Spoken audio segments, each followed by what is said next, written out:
Hello, mate. How you doing? This is actually the second time. This is the second take. because Yeah, we didn't record it. absolutely, yeah. Hey! Let's do it. Let's go. It's bloody warm. So we've got a special guest. Once again, Paul Mullin. Good afternoon again, lads. How are you, mate? Good afternoon. All good. Just surviving. Thank you very much for finally joining us. I know it's been a couple of months in the going.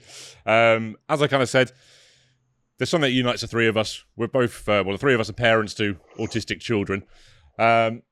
I guess kind of the opening thing is kind of what was it that made you kind of sit up and go, hang on, there might be something different going on here?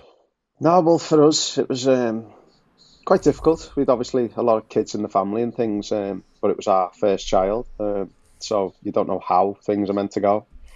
But Albi was progressing normally, as you say. People say, I don't. I just say it was progressing whatever way he goes. And then for us, we found the biggest difference was when he went for his injections at 12 months. Literally after that, for 7 days straight, Albi didn't want to get out of bed. And obviously that, now looking back, it makes us think, was that the cause for it? Because for a child to be in bed for 5 to 7 days after immunisation jabs is ridiculous, but at the time you just try to do the best you can. But from that point forward, with him, who knows? We don't know what caused it, but this is our story, the way we've seen it. And Albi used to play chase with me before that and everything else, and used to run after me mum shouting nan nan, and when she was going home I'll always remember it. And then after that it all stopped. Literally felt like it was a click of the fingers. And yeah, Albi just stopped basically communicating with us. He stopped to progress. Like, we have videos of him singing his nursery rhymes and things and joining in and things like that. But from that moment on, he sort of stopped interacting, stopped playing with us as much, wanted to be on his own a lot more. But also when you're looking at him, sometimes you think, is he looking at me or is somebody behind me, or things like that. So yeah, that was probably the start of it. Was obviously then, after that, then we didn't know at the time what was happening. We just sort of rolled with it, and we don't notice straight away, obviously. We noticed his lack of engagement, but I thought that was just down to him not being well for whatever. And about 15 months, we realised that Albi wasn't talking. He wasn't doing things typical children do. He wasn't playing with us the way he used to before these things happened. And then from that point on, it was sort of, right, me partner, luckily enough, went to school with a little boy who was autistic and was non-verbal at the start. And she sort of seen little things that she thought, oh, like Albi might be autistic. So we then had to go on the whole journey you two obviously know about.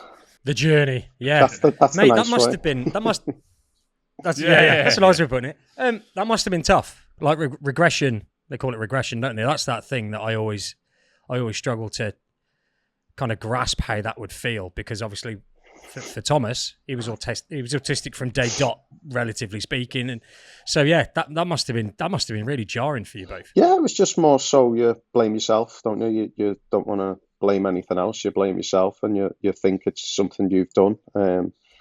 So it's hard in that aspect. You feel guilt non-stop. I still do now, but probably a hell of a lot less than I did many years ago.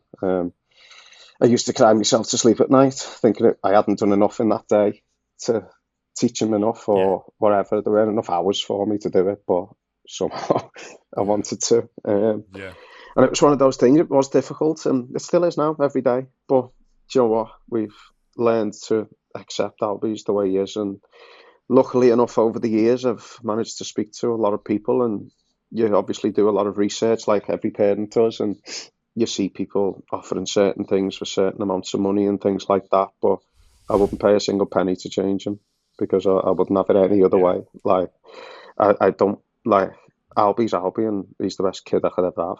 It wasn't what I envisaged before I had a child, but what it is now couldn't be any better. We have such a good time. Like, I think little things for us, like yours, will be the same. Little wins for us and little moments of happiness, we get so much more of them than the average parent, because the things that people are seen to they should do, like if it's just ask for something or tell us where's hurting them or whatever it is, We get tiny little wins every single day, so the happiness he brings us is unbelievable. Whereas, I suppose me as a child, my mum wanted me to shut up.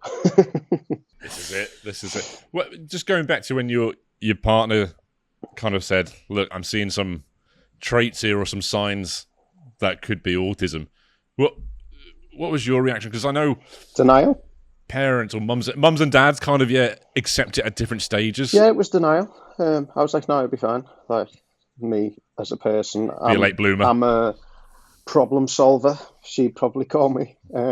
If there's a problem, it's my job to solve it. That's just the way I am as a person. If there's an issue, I will try to resolve it. I don't know like where to get it from. I don't know why that's the case. But yeah, I was like, right, I'll do something about it if you feel like that. It's not that, it's denial. It's not going to be autism. Will just be slow developer, he'll talk soon, like blah blah. But obviously, in time, I was like, no, right, look, we'll go whatever works for him. Like, if that's the way to go, like we'll go. And obviously, fortunately, we could get like private speech and language therapists and other people to come out and see him and things like that.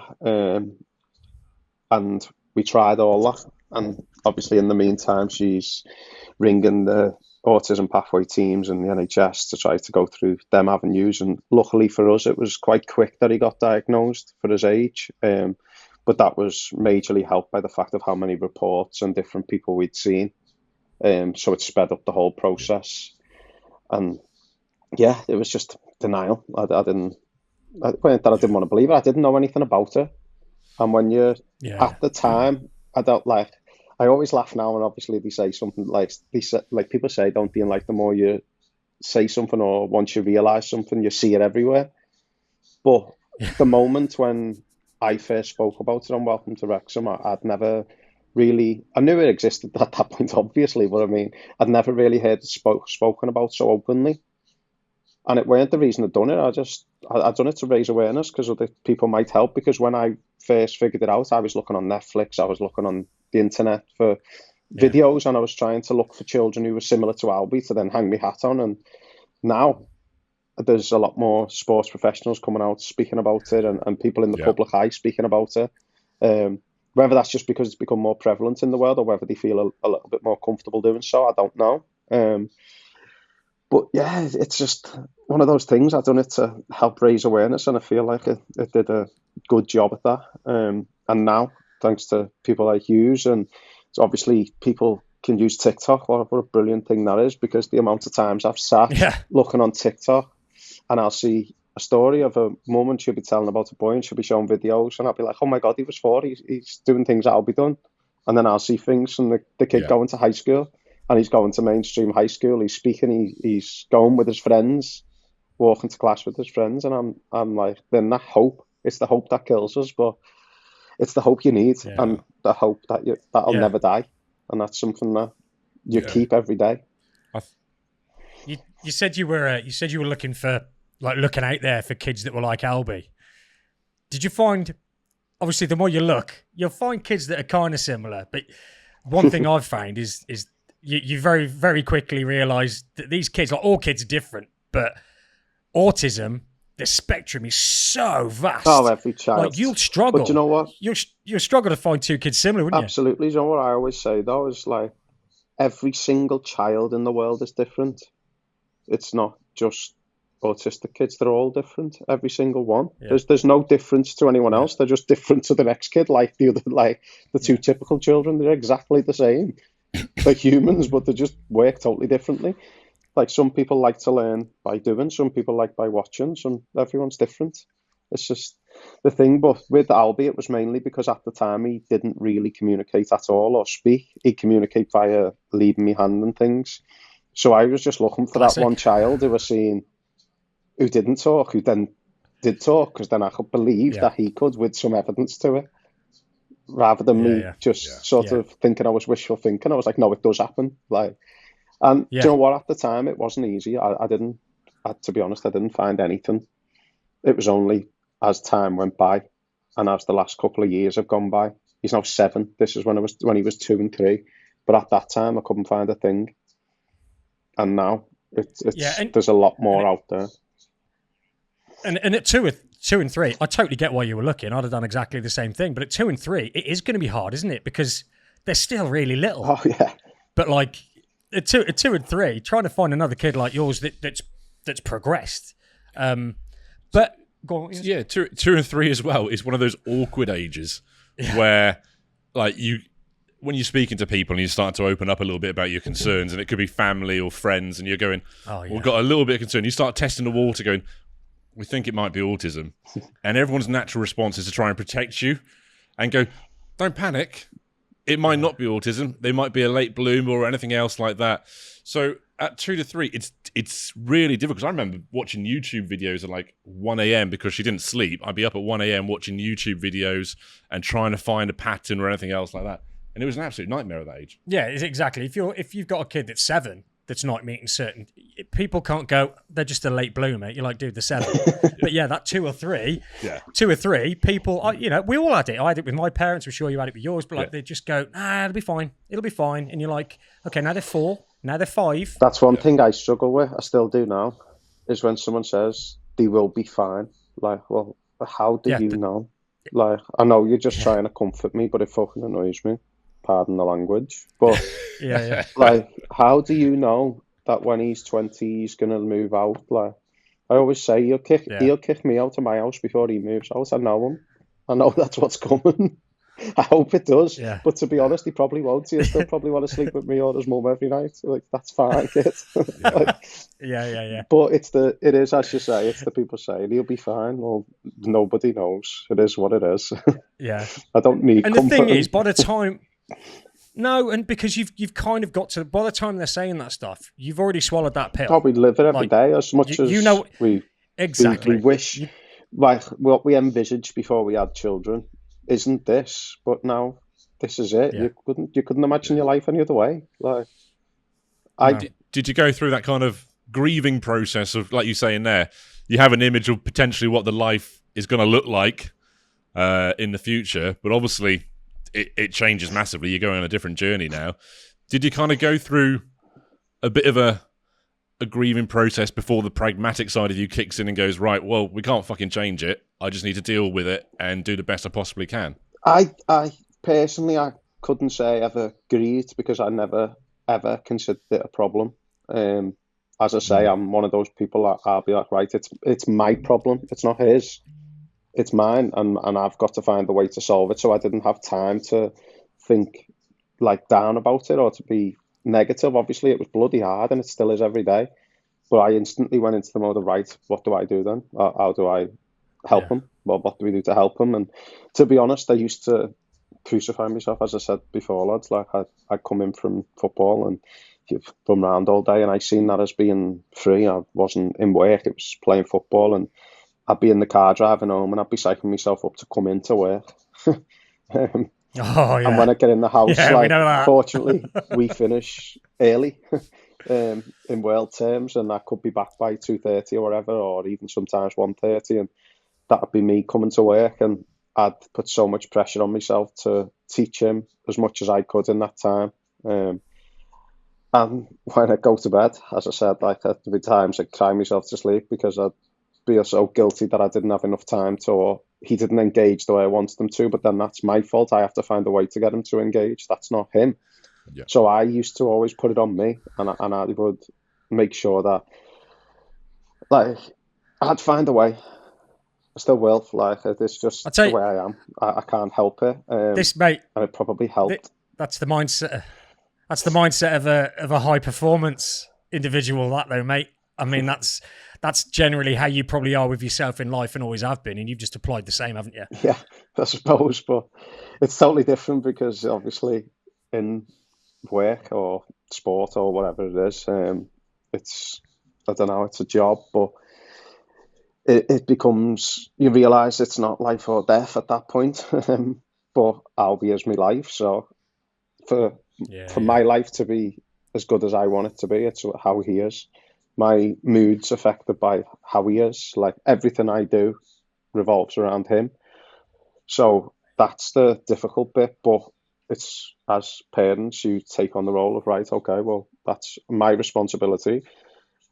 I helped to produce him into the world. So now it's my job to make sure he has as little worries as possible, or he can progress to be whatever he wants to be. I'll find a way to do that. It's to be honest, he's very bloody spoiled.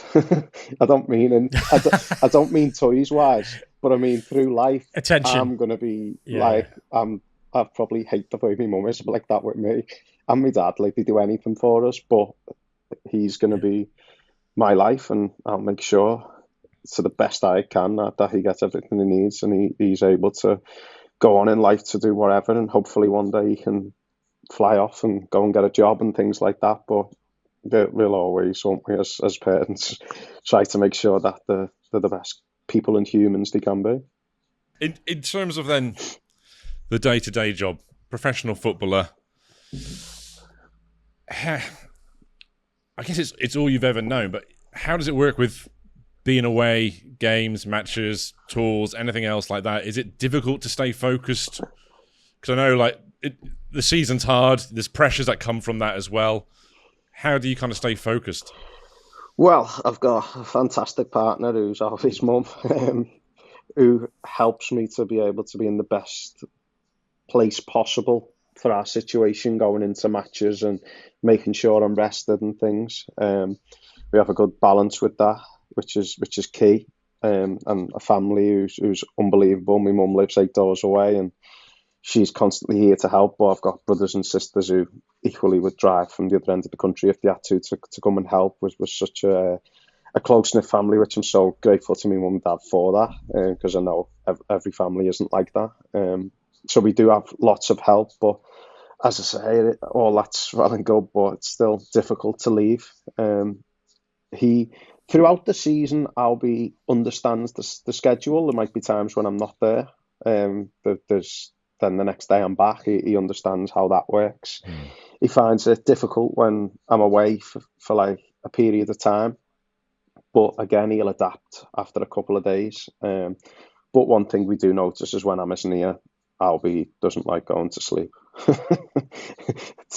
Really? So he won't go to sleep till real late. Like, I'll be away at a hotel for a game or wherever, and we'll be speaking, me and my partner or wherever, and usually he'll be asleep by 9. It's a bit later at the minute with the heat and us being away on holidays like over the past few weeks, but he's usually well asleep by 9, usually 8 o'clock during winter.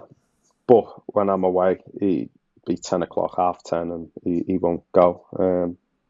And we don't know why, but it's just because everything's out of sync for him. And when I go away for a bit of time, as I say, he adapts after a few days, but when I come back, he's so happy to see me. But then there becomes a time in the evening when he's like not sure. He doesn't want to lie with me at first. Like, he usually cuddles up to me and things like that.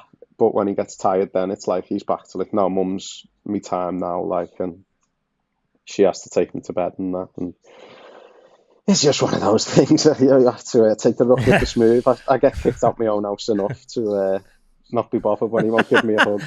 Tell us a little bit about Albi then. Like, how does he communicate? You're saying that he communicates by like moving your hands around, like pulling your hands around and pointing them and stuff, and he's progressed from that as well now, hasn't he? So at the moment he's now got to the point where he can point for what he wants and he'll tell me. So if he wants his Paw Patrol or my humdinger off the side, and he's saying, actually, he's just done it before, he'll ask me for, like, he'll say, hey, Paw Patrol, my humdinger, and I'll say, get it yourself, and then he'll go and get it himself, and he'll bring it to me, and he wants me to make a hat out of Play-Doh.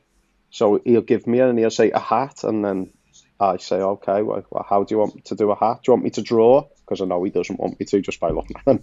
And then he will then say me, no, he won't say no. To be fair, he doesn't answer to questions like that, but he'll just say Play-Doh. And I'm like, okay, then. So then he'll then take me to the Play-Doh because he knows where it is. And I ask him what colours, and he won't answer the colours, he'll just get them. But then when I ask him what colour is it, he'll then tell me. So he's got so much better. But what he struggles with is he can't tell us how he feels. He doesn't understand happy. Well, he'll cry and he'll say, I'm crying about himself. I've tried to get him to recognise happy and sad by me pretending to be happy and sad. but he's so switched on. He knows I'm messing, so he just ignores me. Yeah. But he's the most loving child ever. If it he stands on my foot or something, and I say, "Ow," he'll turn around, he go, "Mwah, mwah, kiss better, kiss better." Like straight away. Oh, that's good. And he's so caring. So you're obviously, you can tell what you're doing there. So obviously you know what he's thinking when he's asking for something, but you're saying, do you want me to draw it? Because you're trying to kind of get him to communicate that he doesn't want to draw it because he wants you to make it with Play-Doh. So you're kind of doing that to get him to... We try to let him lead the play, but knowing what we're doing, if you get me, I know what he wants. Like we all do, but you know I know what he wants when he blinks. Before he even moves, I know what's coming next. People are baffled by it it's sometimes. Like the early days with Lydia, when we used to put things that she wanted in Tupperware boxes to make her bring the Tupperware box to you to start that interaction. Yeah. Start, almost work for it a little bit. Yeah. But it sounds like Albi's gone to the next stage now of actually throwing a few words in there as well. Lydia's very much I'm going to take you by the hand, lead you somewhere or into a room, and then you've got to kind of guess the rest of it. But she's 5 at the moment, so we're starting to get there. But the odd words starting to come out. We had swim the other day when we were swimming. Yeah, we were swimming on Saturday, and she said gwim, gwim. Oh, that's like that. So it's a start. Ah, brilliant. Yeah, it's a start. Yeah. Again, you never know. Brilliant, you never know what they're going to do. Yeah, exactly. So you mentioned a holiday. It's a question that comes up a lot with autism parents. What was it like going through the airport, the flight, and then the transition to being at the hotel? Did you need a holiday after that? I've needed the holiday for freaking 7 years, to be honest. Our holidays are totally different. It starts, obviously, Albi will only eat frozen meals from Tesco or Morrison's that Annabelle Carmel. Spaghetti bolognese and curry, chicken curry with rice. You've got to bring these with you. So I then have to buy all the meals, buy a freezer bag, buy dry ice, wrap it up in cling film, and then carry it through the airport while Albi is on my shoulders and I've got bags everywhere. But that's the start of the holiday. Wow. This is a first. We've never had this before where people have had to do that. And we've had a lot of conversations. No one's ever had to take... I've got no choice. So have you got doctor's notes then and everything else? Yeah, I have to get a doctor's note as well. But that's the first time I've heard a doctor's note for a Tesco curry. So people obviously would love the children to have spaghetti bolognese and chicken curry and a frozen meal out of the supermarket. And then I say, well, yeah, that's brilliant, but I'd love if my child had chicken nuggets and chips because it'd save me a hell of a lot of hassle. Yeah, careful what you wish for. So you never win either way. No. But as I say, we do it because he needs it. He needs it for his dinner. So then we get that onto the plane. Luckily this year we had no delays. I've got many stories before of this all going pear-shaped. But it's the food's always survived. That's one thing. But the plane, honest to God, he's good as gold. For 2 months before, maybe, he'd been asking for holidays because he knows the time of the year's coming because of, obviously, he goes Christmas, then he has Easter, then his birthday, and then after the birthday, he knows I'm off every day because season's finished, and then he goes on holiday. So one day he puts his shoes on, he brings me the car key, and he says, car. So I said, oh, okay, let's go out in the car. So I get in the car, he picks up my wash bag, which is photos of me and him and my partner, whatever, and he points straight to the holiday one, says, holidays? And I'm, well, I can't go now, mate. It's impossible. But the plane going, it was just because it came to me, but the plane going, he was unbelievable. He just sits, watches his iPad, stands up, asks to go for a wee, comes back, he'll generally just sit on the iPad and chill. And we don't bother him. Just leave him be. It's a lot less stress. Yeah. But the stress never ends. Me missus for 2 weeks, everyone's asking me, you're looking forward to it? The answer was no. Yeah. I couldn't even think of the holiday. I literally had to wake up on the morning of the holiday and then go and do all the ice things and that. Because the anxiety and stress, I was just like, I'll just do it. And I don't settle until the moment we get there. And then once we get there, it was unbelievable. We stay in the same house every year, which unfortunately from this year onwards, like after this year, we can't go back to because the owner's going to stay in it forever now. So he loves the house. We played wherever. He was fine. Loved the holiday.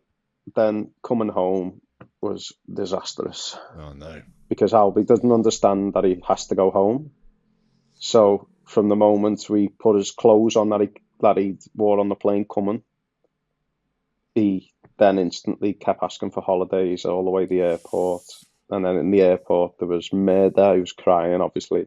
Very nearly had a full-on meltdown. Just kept asking to go back on holidays. Wow. Jeez, that must be hard. Which was so sad, but at the same time, he got so much stress of airports like everybody does. Yeah. Luckily, I don't have to bring frozen meals back with me, so I was one. Bonus. I had one arm spare.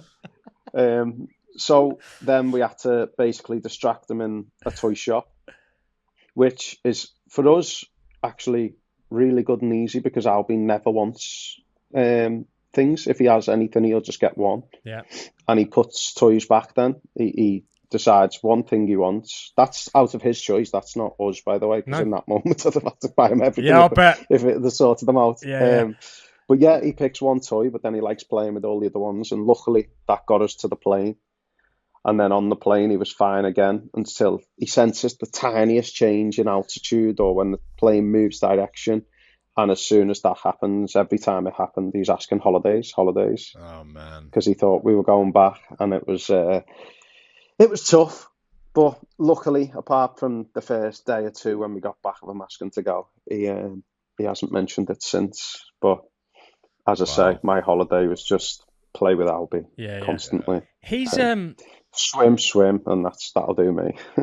He's like super clever. I mean, his awareness. Considering that, I mean, again, okay, so he's 7 years old. You think most kids know what's coming? They know what it's coming. They know what's coming because it's being communicated, and they understand the communication that's coming. He's like razor sharp on everything that's going on around him. Where he's like Christmas, Easter, his birthday, holidays. Like you just said then about being able to tell when stuff's changing around him, and he can It's crazy. That's because nuts. Do you know, like, if we go out, me and my partner go out, so it's 7 o'clock-ish, around 7 every time, that he'll go the window and he'll be looking for us. He'll ask for the shoes, he'll ask for the car key for someone to come and get us. The same time every time. The whole day is fine. He's not bothered that we're not there. As soon as the clock goes 7, he knows. In school, he knows when we're coming to pick him up, but he doesn't tell the time. Well, we don't think he does, but he knows when we're coming because he'll sometimes say to like his little one-to-one teacher, "Mummy's here," and she's like, "Well, she's not." And then 2 minutes later, the phone in the class rings, and he's like, "I told you." What? Have you seen? Honestly, that's mental. So I mean, the telepathy tapes. Well, yeah, telepathy tapes. Yeah. But you just said then about clocks. So even let's just for argument's sake say he can tell the time. No one taught him. So even if he can, he's self-taught that. Yeah. So if I asked him the time and showed him the numbers, he'd probably just say the numbers. He'd say he'd say 1836. Like he wouldn't say 6:36. No. Like he wouldn't know, but he just like he has his own clock in his head, like, and he understands everything we say. It's like with the holiday. I told him he was coming home, but he didn't want to believe it. So in his head, he was thinking, how can I blag these to stay? Because best stories ever while we were there. So every evening we'd go out for dinner. This was like, me and my missus would do this every night because that's our time, Albi. You can have your iPad while we have dinner. We don't care. Damn right. This is for us.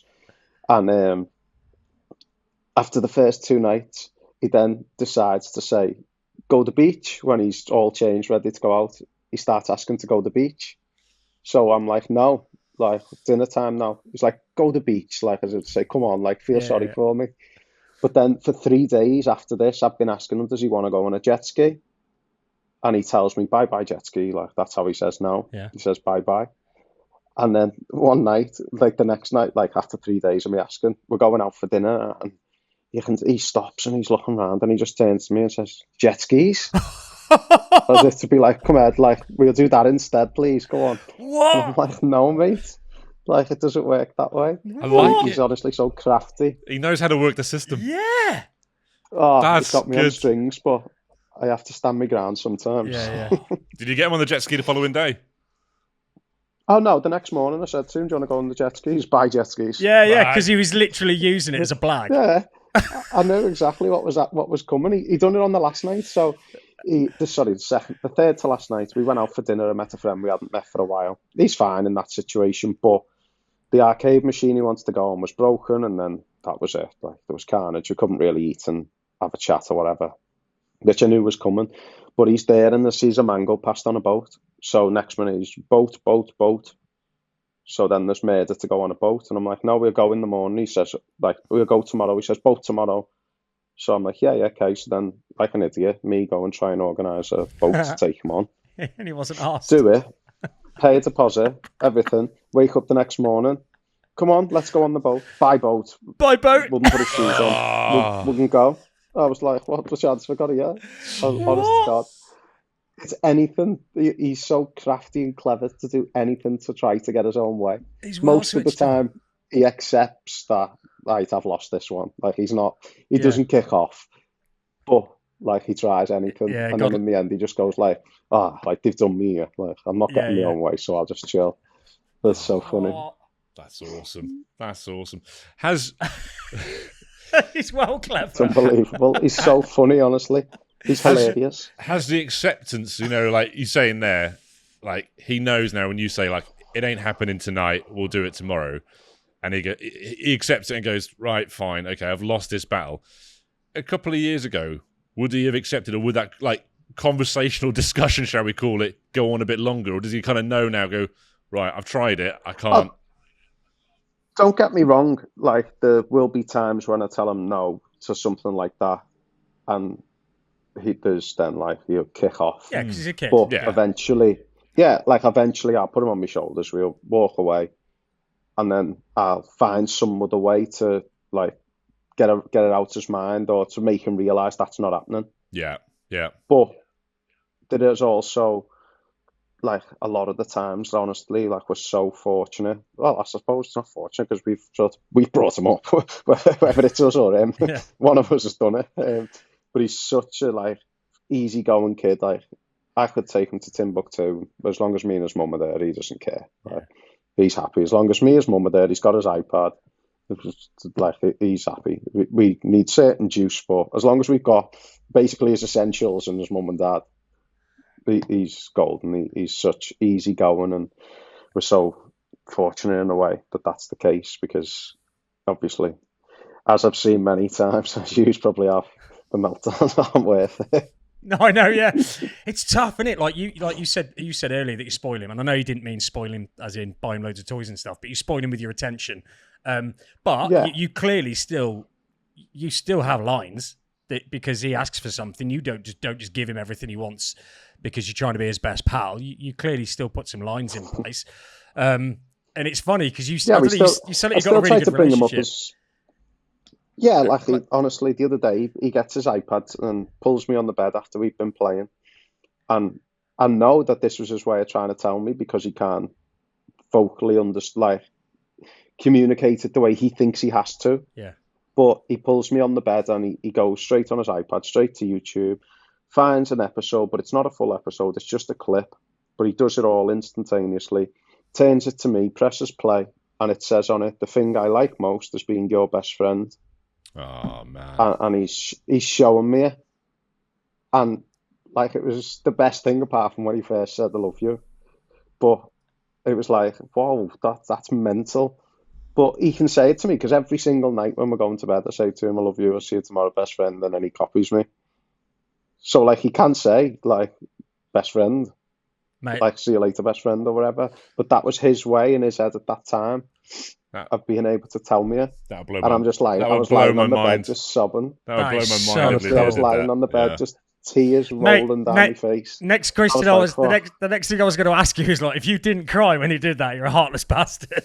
I cry all the time, honestly. Oh, mate, ditto. On a football pitch, I might give off a very macho exterior. Yeah. But when it comes to Albi, or different emotional things, I cry all the time. Yeah, I can't help it. And then my missus has to pick me up, and then sometimes the roles reverse the other way, and it's just what we do. Yeah, really common. That's really common, that is.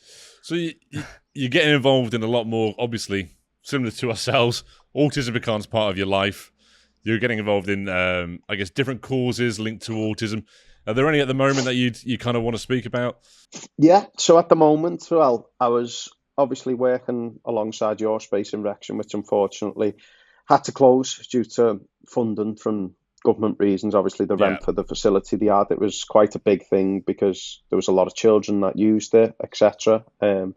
So they couldn't afford it after many years. So that shut down, unfortunately. But luckily, I've got an older brother who introduced this to me. He's the CEO of Pontefract Racecourse, and every race day there is a autism friendly day for anyone with children or family. And I then met a lad through him who runs a charity, Autism in Racing, which obviously then that means around the country they have a lot of different race courses where they go, and they make sure the events basically catered to autistic kids, because obviously, as I know myself, it's difficult to plan to take your kids out through half terms and things. We don't like busy places because it gives us anxiety, but I know Albi doesn't like them because it's too noisy. Yeah. So I'm working alongside them now to try to raise as much awareness for them and funds for them to obviously is that Jane Buick? Keep it running.